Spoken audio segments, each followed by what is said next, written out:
High school ako at katututo ko palang magmotor nang maranasan ko to. Gabi nun at nag-text si mama na pauwi na siya.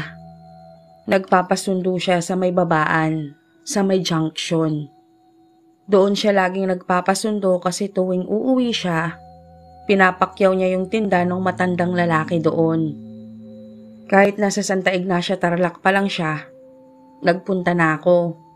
Ewan ko rin kung bakit nauna na ako kahit alam kong 1 oras pa bago siya makarating. Pagkadating ko sa may junction, doon na ako tumabi sa matandang lalaki. Kasi kilala na rin naman niya ako. Kaya lang, pagkatabi ko sa kanya at pagkakita niya sa akin, bigla na lang siyang humagulgol at hinawakan niya ako sa kamay. Sabi niya pa, bumalik na ako sa amin at isama ko si Papa. O kaya daw si Papa ang papuntahin ko doon at wag na akong sumama. Siyempre nagtaka ako noon.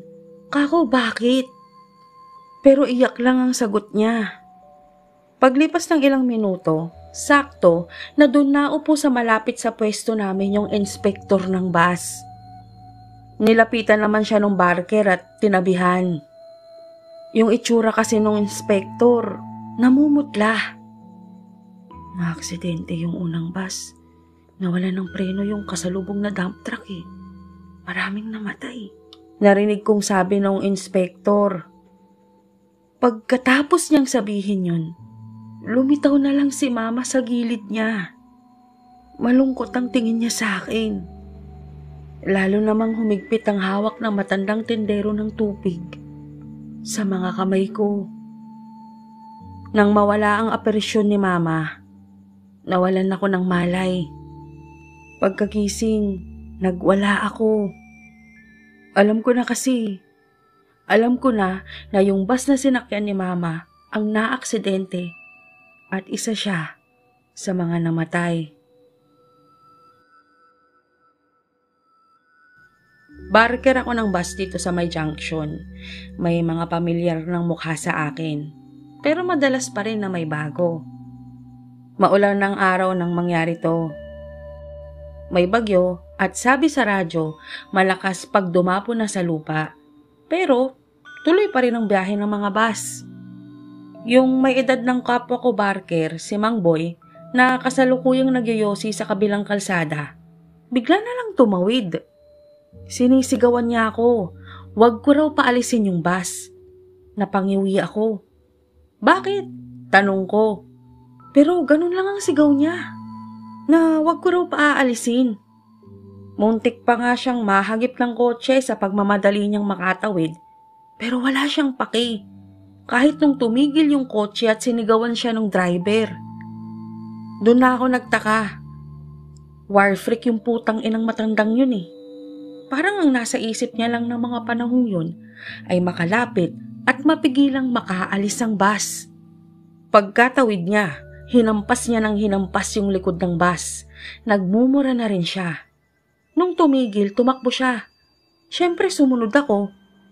Mainit na yung ulo ng driver. Naghahabol kasi sila ng mga pasahero sa may dao. Pero di yun alintana ni Mang Boy. Kahit hingal, pinilit niya pa rin magsalita. 3 pasahero, huwag kang umalis. Nangilabot na ako. Yung driver at konduktor din kasi namutla at natigilan. Tuluyan na ring namatay ang makina ng bus. At napatitig yung dalawa kay Mang Boy. Tapos yung konduktor nagtanong kung sigurado ba daw talaga siya. At tumangulang si Mang Boy. Tapos mula sa pinakalikod ng bus, may tumayong 3 pasahero. 3 pasaherong parehong nakaputi. Puting t-shirt, puting pantalon, puting sapatos. At pagkakita sa 3 yun, nabalot na ako ng takot na hindi ko mapaliwanag kung saan nanggagaling. At nang magsalita yung pinakauna sa 3, paatras na akong bumaba ng bus. Sinong magpapababa sa amin?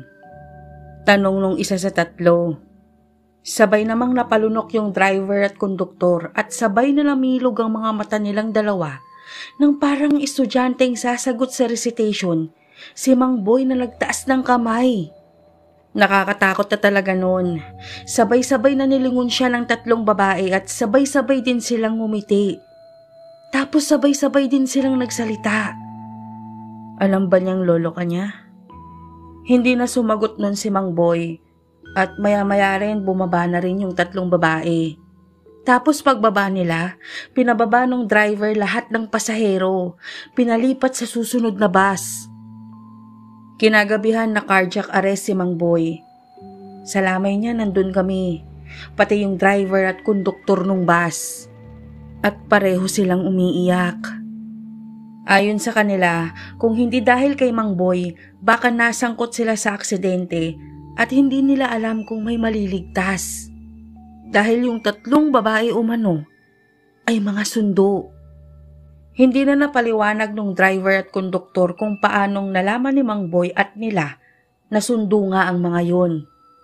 Ang sinabi na lang kasi ng dalawa, nagsakripisyo si Mang Boy. Na malamang kaya pumayag yung 3 sundo dahil mahaba pa ang buhay ni Mang Boy. Katumbas siguro ng lahat ng buhay na mauutas sana sa bus na yun.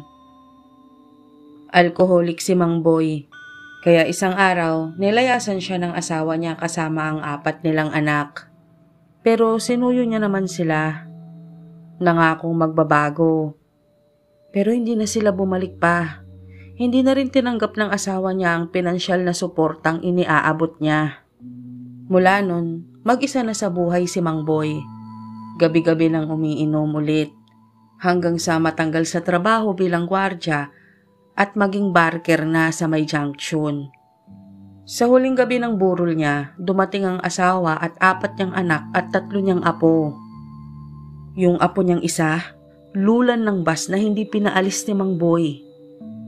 Dahil sa apo niyang yun, kaya inako niya lahat ng buhay ng nasa bus. Tahimik na umiiyak ang asawa ni Mang Boy noon, pero yung nag-iisa niyang anak na lalaki at anak nun na babae, humahagulgol.